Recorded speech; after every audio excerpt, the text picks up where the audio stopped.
Hey everyone, Arthur Fantastic here, aka the Smoking Sage, giving you that weed wisdom. And today we're going to be talking about Eli Alcocer. I think I'm saying his name right. He's got a video saying that if you think pulling guard is stupid, you're stupid. And unfortunately, I've got to make a response to this video. What I see throughout the video is a ton of logical fallacies begging the question, straw men, and I don't think that Eli's actually that much of a moron because he has good material and content on his channel. I think, as he says at the very beginning of his video, that he's looking to get clickbait clicks and get some attention on his videos.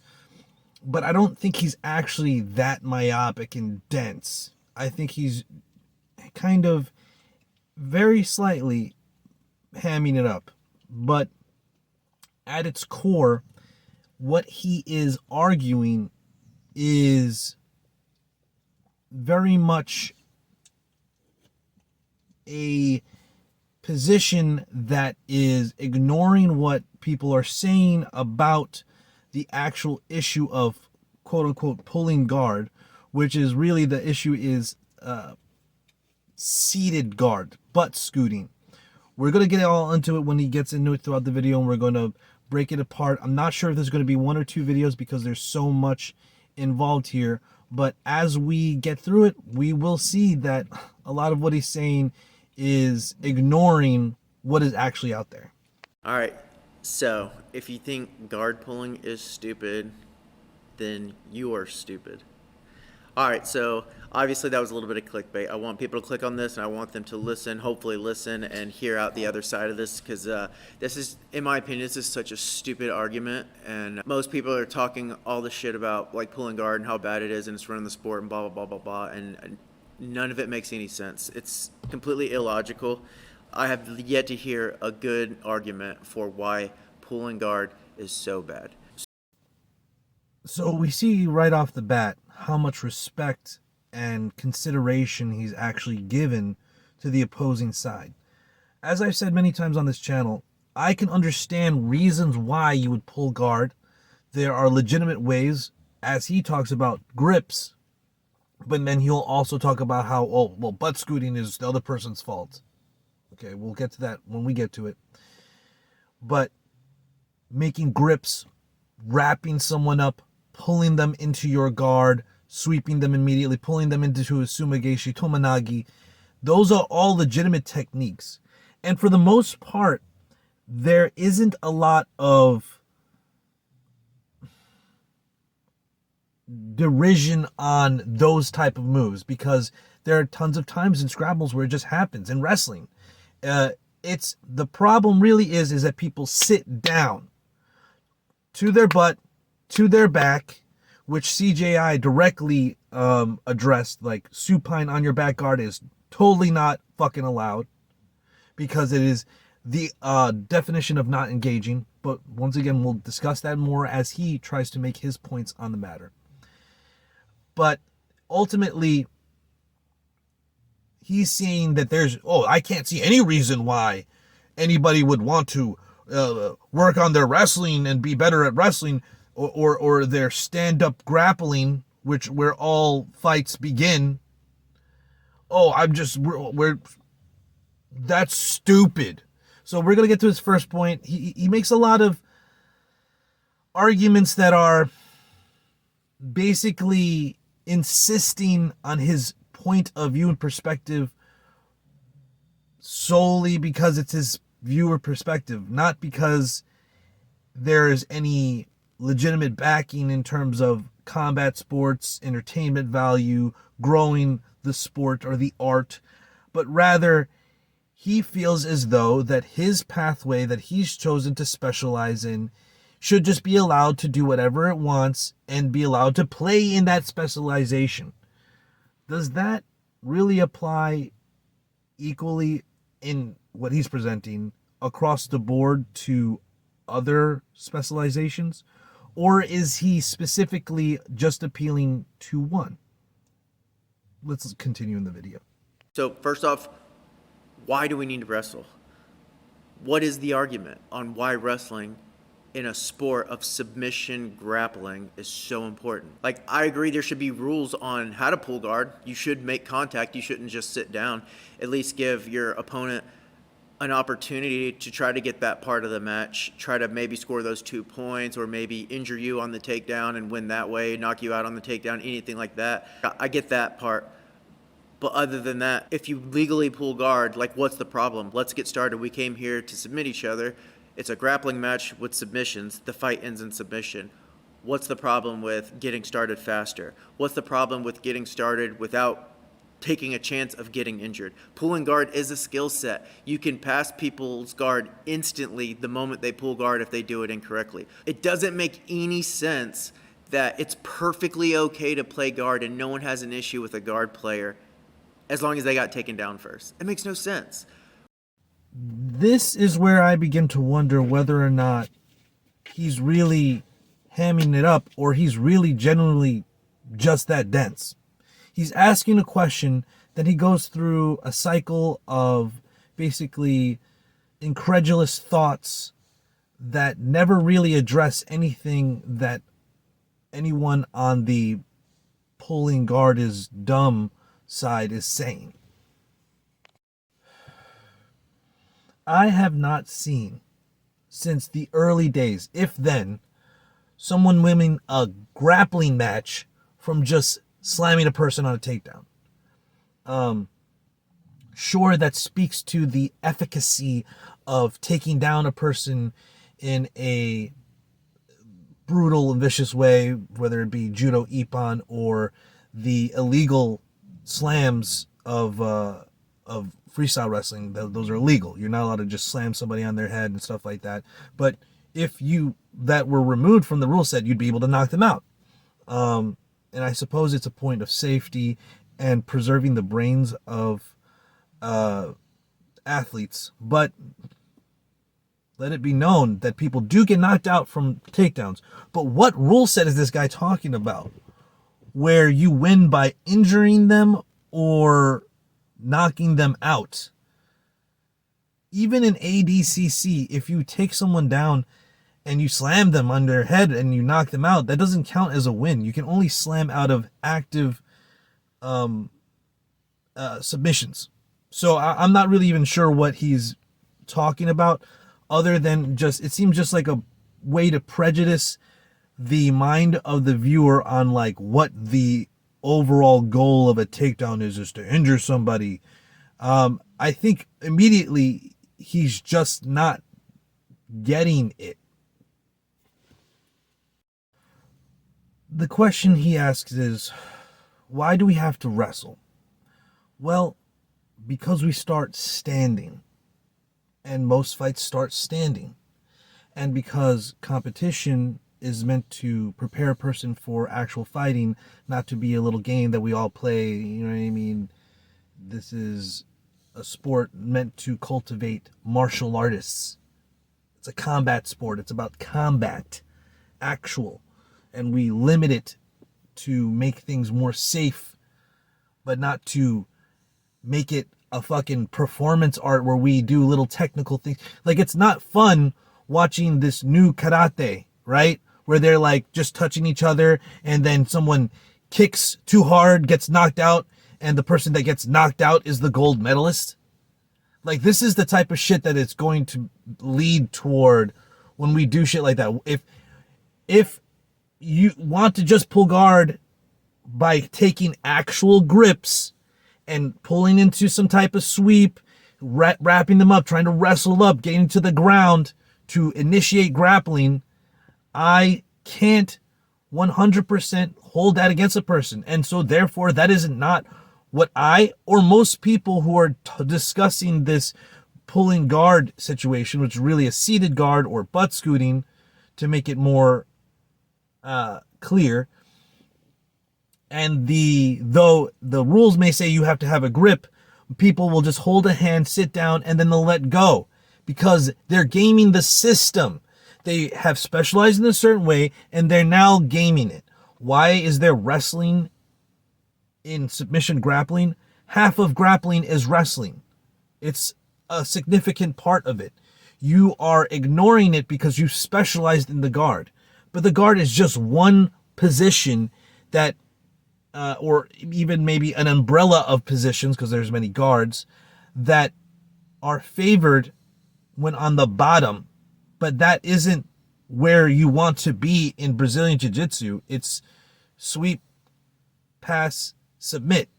And it's always been on top, even taking the back mount where it's belly up, though it happened from time to time in the old Gracie challenges and fights.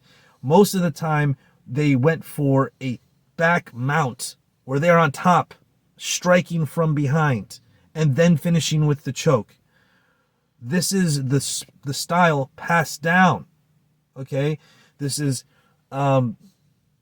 emphasized in the Hickson fights and the Hoist fights, and just the Gracie Challenge fights that you see all the time that float around, lost tapes and all that. So when we're asking, why do I have to wrestle? Why do you have to prepare for half of a fight?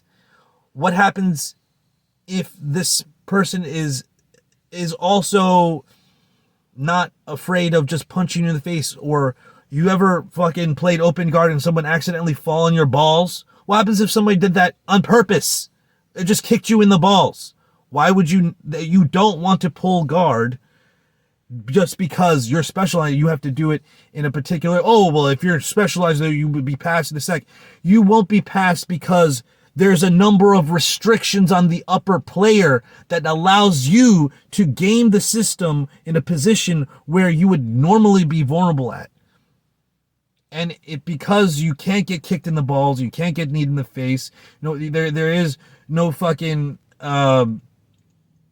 falling on top of a person. You're probably the type of person that if someone is going against a seated guard person and they're doing a lot of like jumping across over their legs into their upper body, flying triangles and flying mounts, like, oh wow, that guy's a spaz, that guy's messed up. Well, you're the person that put themselves in a position where I could just literally just jump on top of you and now I fucking passed. Yeah, you can pass a person that goes on the ground. But then, well, I can't practice it because my fucking partners are all fucking, oh, that's spazzy, or that's fucking mean, or too hard, going too hard. Well, let me ask you a question. Why do I have to fucking spend my time passing your guard when I can just jump over it? Why do I have to, in real life, why do I have to pass your guard when I would just kick you in the legs or in the balls? Fucking rip your fucking shoes off and throw them at you or some shit. Like, it's absolutely ridiculous that you can just beg the question. It makes no sense other than in a sports setting where you are hyper restricted of what you can do, and then because you're restricted, that person is able to just literally, like the meme that I've shown on this channel before, on the cover, where his guy puts in a mouth guard in the street, gets on his back and get in my guard. Get in my guard. That's literally what's happening in a sports setting, and it's a fucking meme. It's a joke. That makes no sense, that you would fucking not understand that, well, okay, you're a specialist and other grapplers understand this, but does that mean you don't start from standing? Do you just want to start from guard? Do you just want to instead of why even start standing? Why not start from the knees? I mean, I've seen competition where they do that, like judo, newaza competitions, just start from the knees. Why not? Why even fucking start standing? Be more inclusive with people who don't have legs.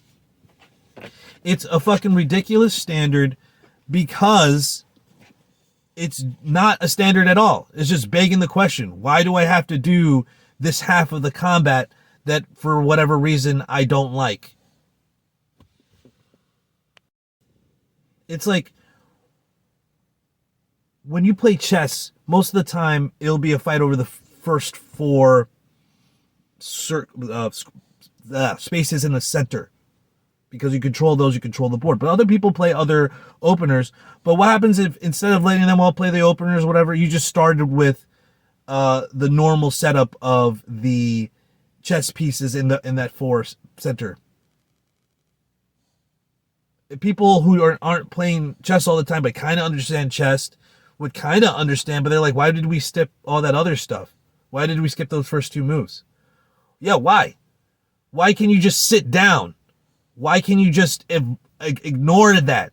People are watching it, whether they're fucking, as I've talked about in my series that I'm putting this on, the rule set series, people who are, whether they're hardcore and informed or just noobs, casuals, they see a person sitting down and they're like, why? Why would you just do that? Why would you, and especially, why would you just sit to your butt? You're not even gripping them up. You're not wrapping them up. You're not being aggressive. You're literally moving backwards and down and conceding that I'm not going to wrestle you. And then you're wondering why at least you should take some type of penalty for that. You've decided that, well, I'm not going to play the whole game. I'm just going to force this other person to play my part of the game. Why do I have to play your game? One last point before I move on. The reason no one's upset with someone playing guard after they've been taken down is because that implies they fought against their opponent to not be taken down. There is a level of being genuine when we are competing against one another in good faith. We're competing. We're doing a thing of gentleman's rules and allowing certain things, okay, to get by and game the system when there is a significant amount of people that don't like it is just dismissive. People don't understand why a person should be just allowed to do that, other than the rules can be gamed to allow them to do so. In no other setting does that make any sense. Recently, in my interview with Jake Shannon, he spoke of a quote that I can't remember who he accredited to, but shout out to Jake Shannon.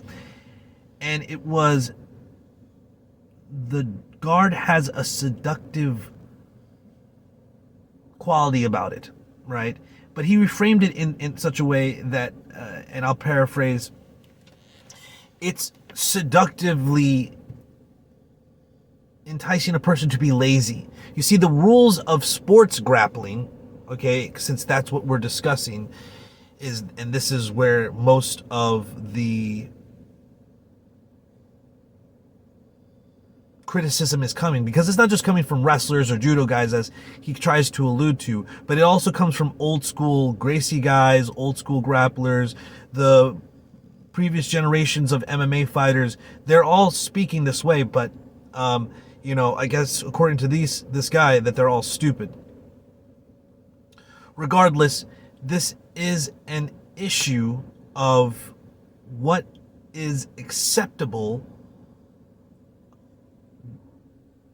but appealing to this very niche rule set, and that will in turn set the curriculum and the standard and what people are practicing in their mats, on their mats, in their schools, in their dojos, and that will then result in a direction of jiu-jitsu that has a lot of guard pulling, as we are seeing. But again, this only makes sense in the setting of sports grappling, where you can't get punched in the face by a person on top of you. You can't get fish hooked or eye gouged. Obviously, that's not allowed in MMA, but that's an actual thing that can happen. You get struck in the throat. Once again, you can get kneed in the balls. You can get attacked. But because we're doing sports grappling, and you know that the other person can't do any of these things, and you're like, you can't do this, so you have to pass my guard, is in itself like a really ratty way to play a game. It's like people who have decided that the way they want to win games in and this is going to be a nerd reference for my nerds, Magic or Pokemon or Yu-Gi-Oh or something, and they win by playing a combination of cards that infinitely have them drawing cards, so that the game can never end, because he's just infinitely drawing cards and shuffling them back in, and then and so the other person just has to concede. You broke the game. Okay, and there's a couple of ways to do this, where something shouldn't happen and essentially breaks the game, and you win by breaking the game. So they are instead more like using an exploit in a game, where instead of having to fight all the characters and having to use up your mana and stuff like that, you have unlimited mana and you just have to fight some of the characters because you just avoid some of the combats because there's exploits in the game. Well, that's not fucking fun. That's not entertaining. People don't fucking get it. They're barely trying. Like, some people are just watching it casually, aren't fucking in the sport, and they want to be entertained by it. They want to take interest in this, and then they see it, and it's like snore, and it's totally possible for people who are on top and wrestling and going for takedowns to be a stall fest and a bore fest.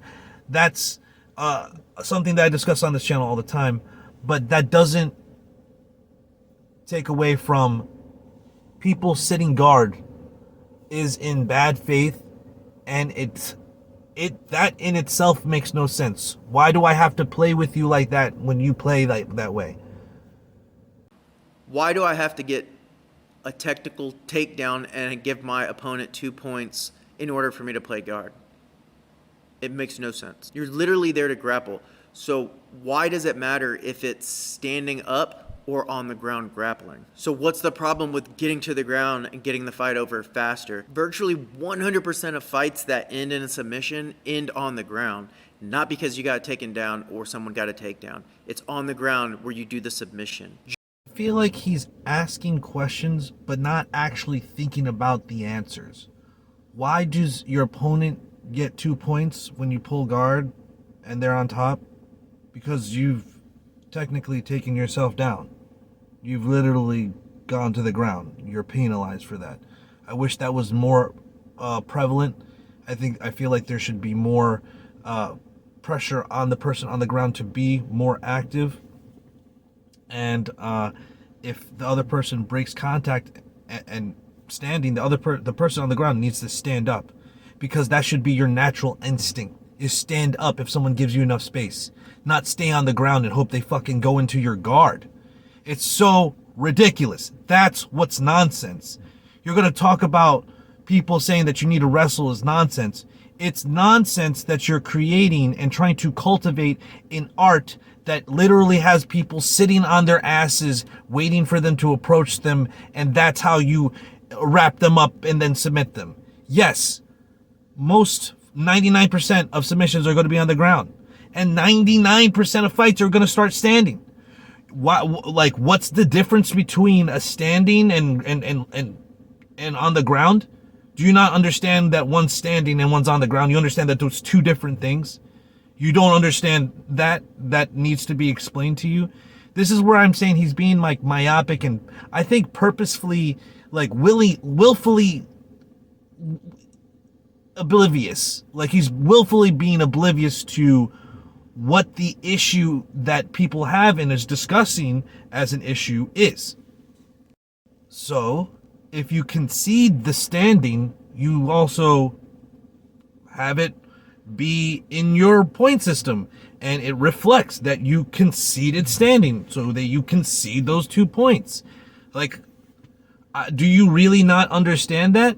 The rule set is literally allowing you to pull guard despite it not being in good faith, despite it being a gaming of the system, despite it not being spectator friendly, despite it not being self-defense friendly, despite it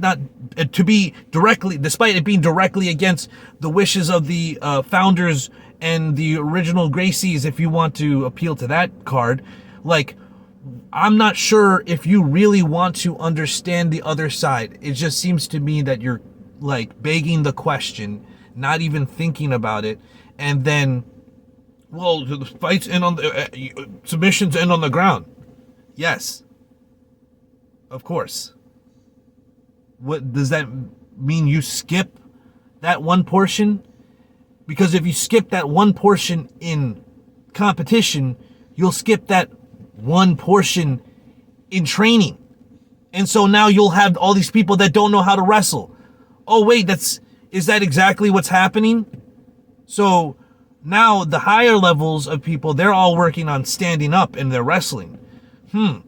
Maybe you think that might come around sometime soon. We'll see. We'll see as we go into an era where athletes are going to get paid more and more consistently for competing in professional grappling.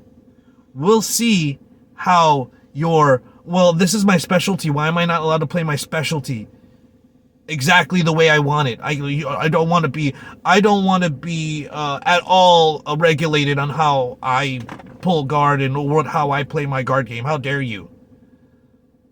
And yet there's all these regulations on all these other things. Like, there are, as we go on, and I'll discuss them, several reasons why we need to be looking at rule sets specifically. If this sport is to grow, it needs to make money, and no one fucking wants to see it. That's one part. But it's also in bad faith, as I've discussed. I am disgusted, but as I discussed in this video and previous videos. And we'll move on, and I'll pick up more points. I don't want to keep sitting down and digging in, but I want to answer the questions. Like, you're asking the questions, might as well give you a fucking answer, right? Judo and wrestling have a huge emphasis that basically the entire sport of judo and wrestling is taking the guy down. That's what they specialize in. That's what they've mastered. If the takedown was so important in submission grappling, then the wrestlers and the judokas would be winning. That it would be a sport of wrestling versus judo. There's a reason that the jiu-jitsu guys dominate the sport of submission grappling. It's because the takedown is such a small part. It's virtually meaningless. They win because we put an emphasis on submissions. And like I already said, submissions happen virtually 100% of the time on the ground. For the sake of repetition, I'll ask this question again because I really want to know his answer. If the standing wrestling portion is so insignificant and meaningless, then why not just start grappling on your knees, on the ground? Why not just start it with one person in the other person's guard and then switch it around in the next round? Like, why start standing at all? What is your argument that grappling matches should start standing at all? Like, in your mind, so that this conversation could even move forward. Why should we even start standing in a grappling match? Continuing on, there are tons of judoka and wrestlers that have done well in grappling competitions. Like, I don't understand if he thinks that none of us are going to think about what he's saying. But there has been, throughout the history of professional grappling, or grappling as we see it as a modern sport today, there's been tons of wrestlers.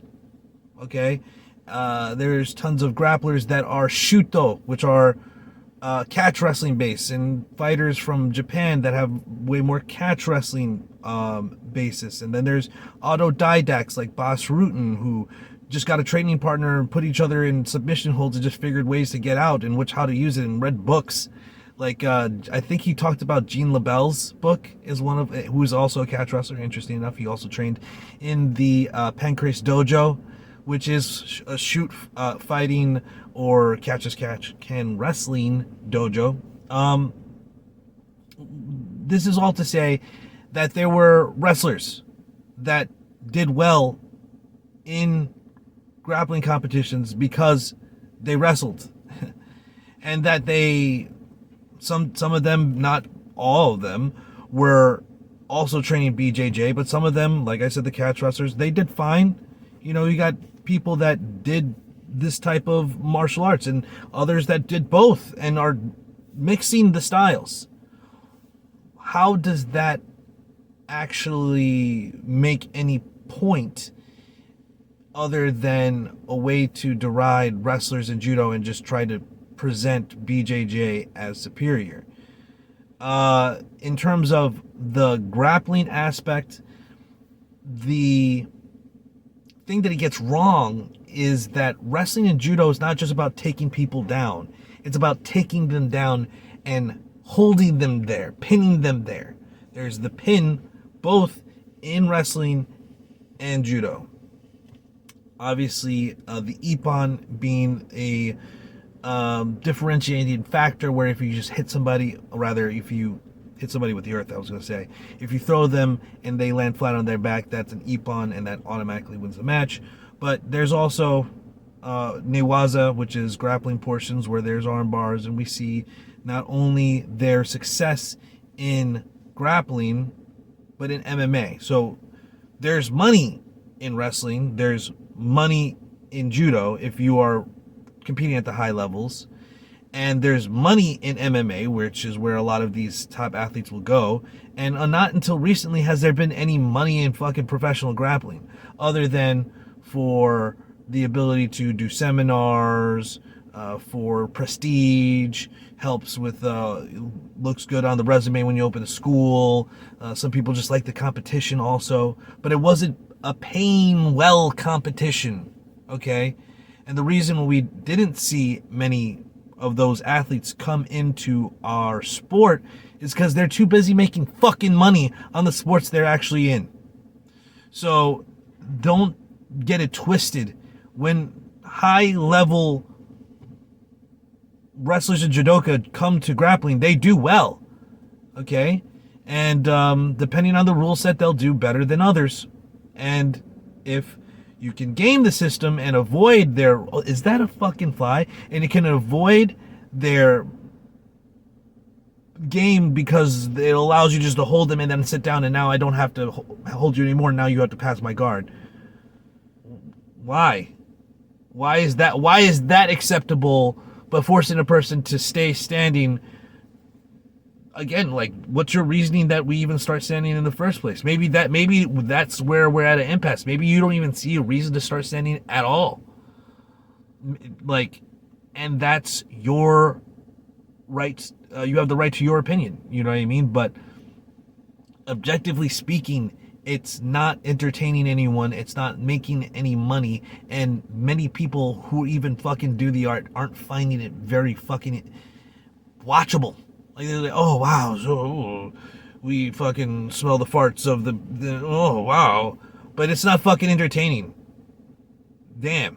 And some of the matches with the right rule sets and the right incentives, like CJI, they're scrapping, and it's not just oh they're wrestling, they're going for it, and that's the biggest gripe, in my opinion, that I have, is the sitting down and then conceding the position and then being like, oh, well, I was aggressive. I was trying to get him. You conceded the aggression. You conceded the position.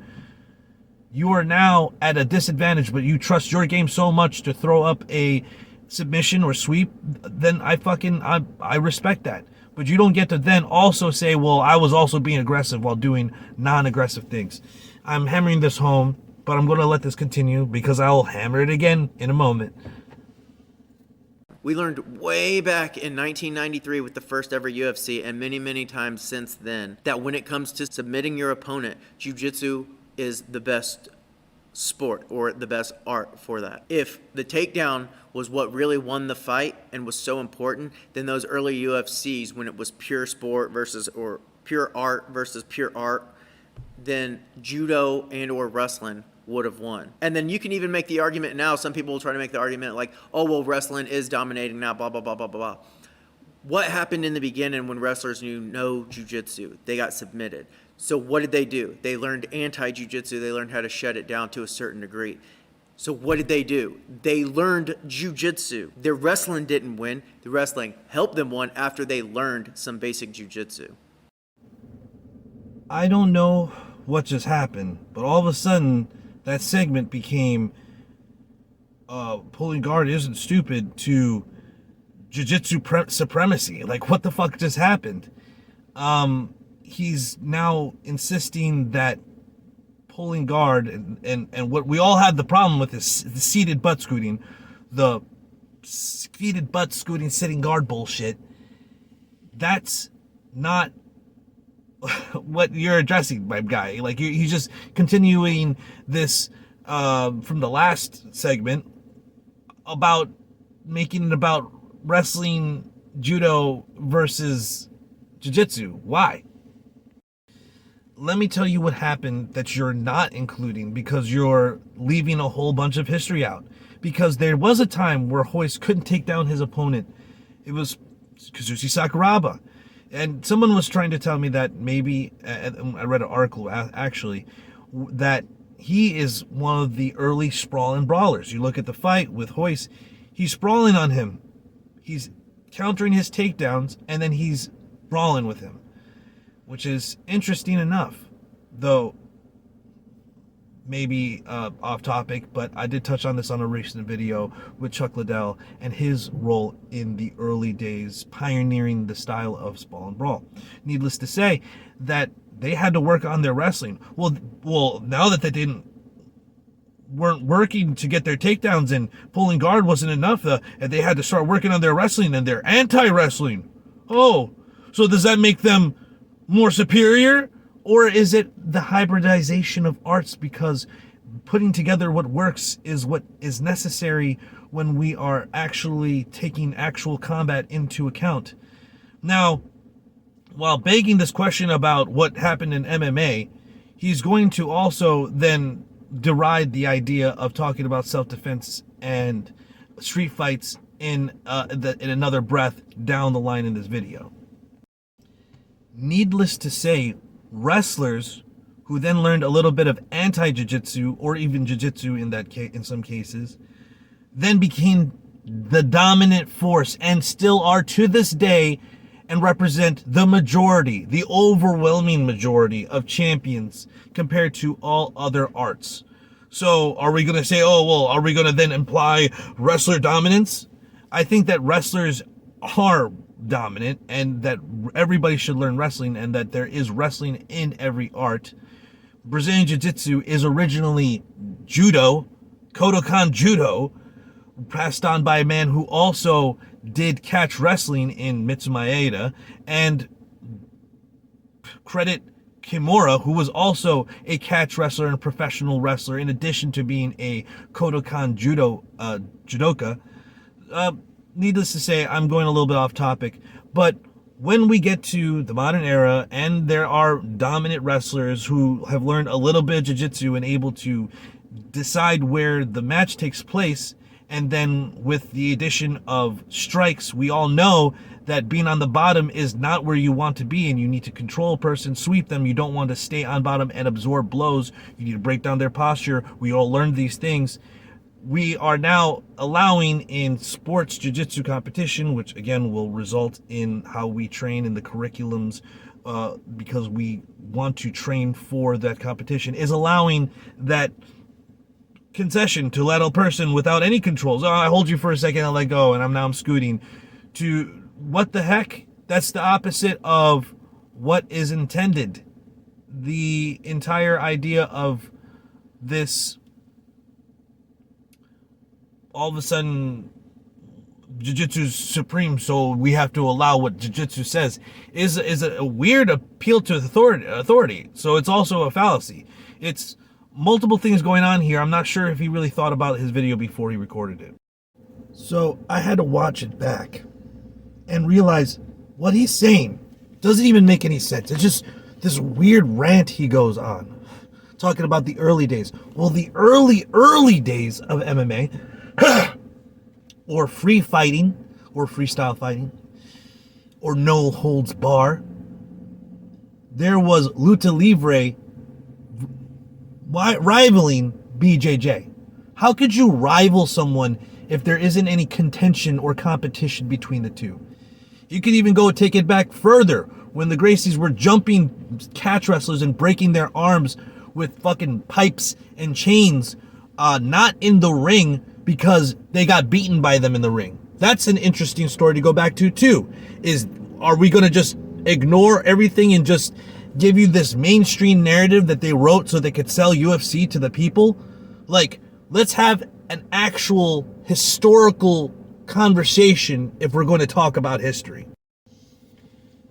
BJJ Jitsuteras, okay, from the beginning had problems with catch wrestlers, and stand-up judoka. Kimura, ring a bell?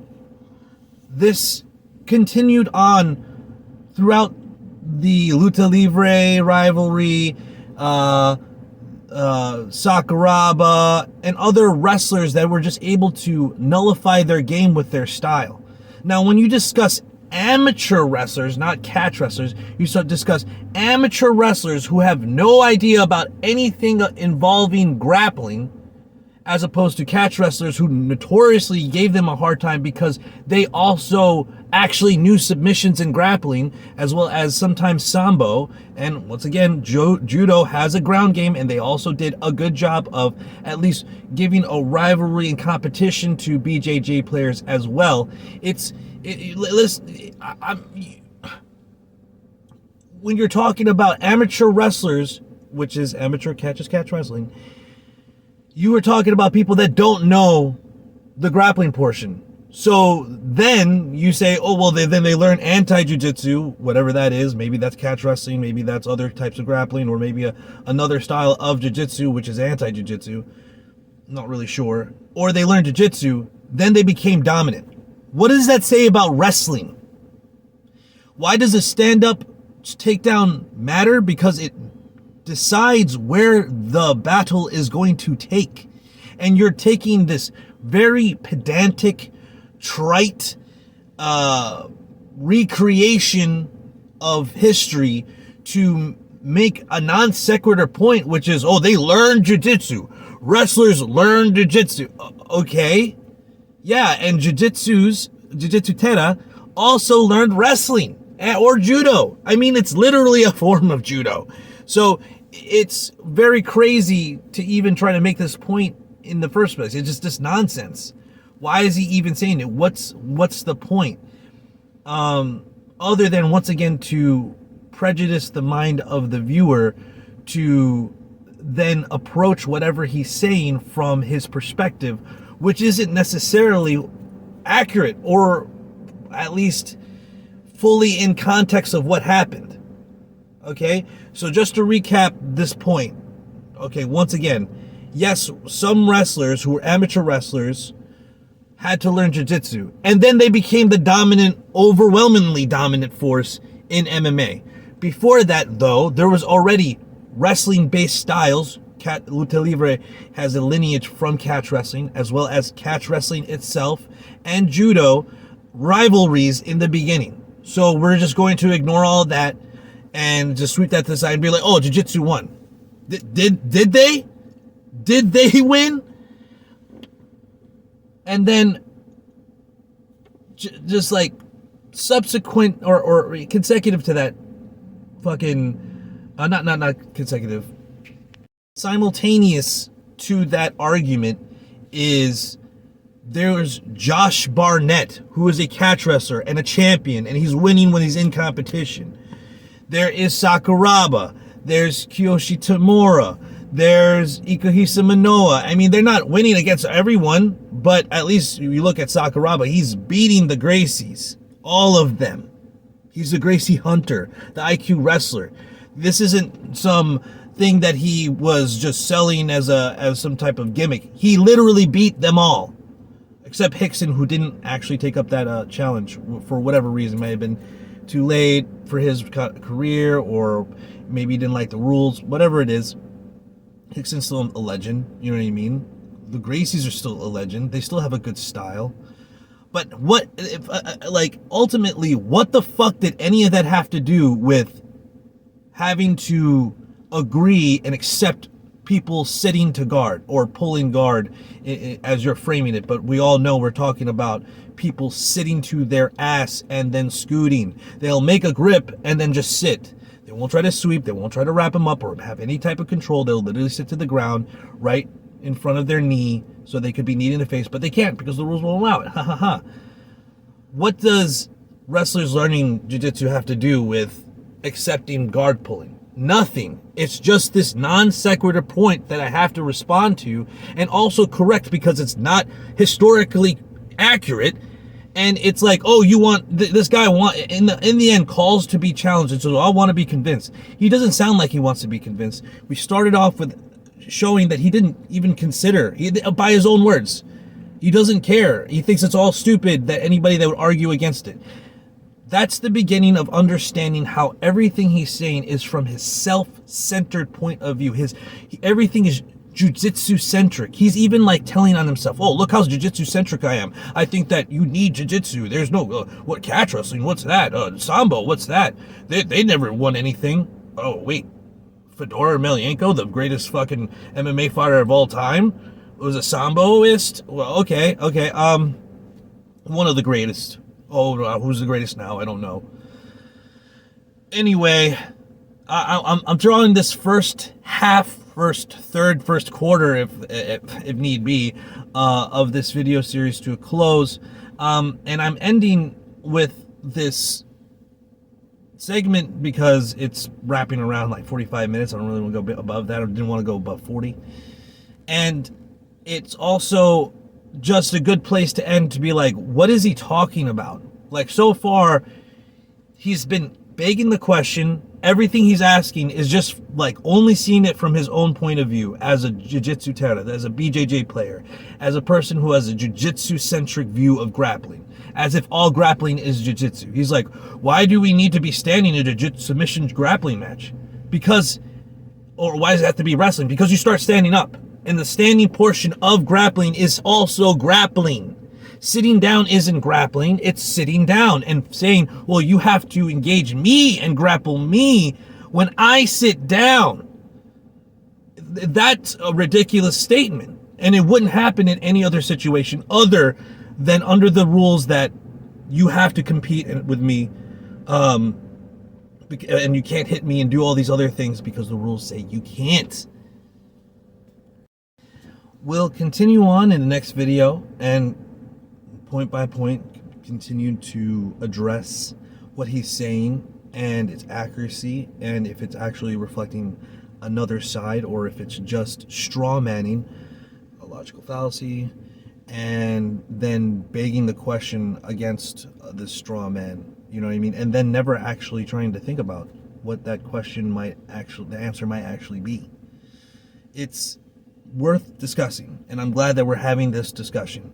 And moving forward, I hope that you guys enjoy, like, comment, subscribe, stay up, stay vigilant, stay locked and loaded. Shalom, shalom. Peace in.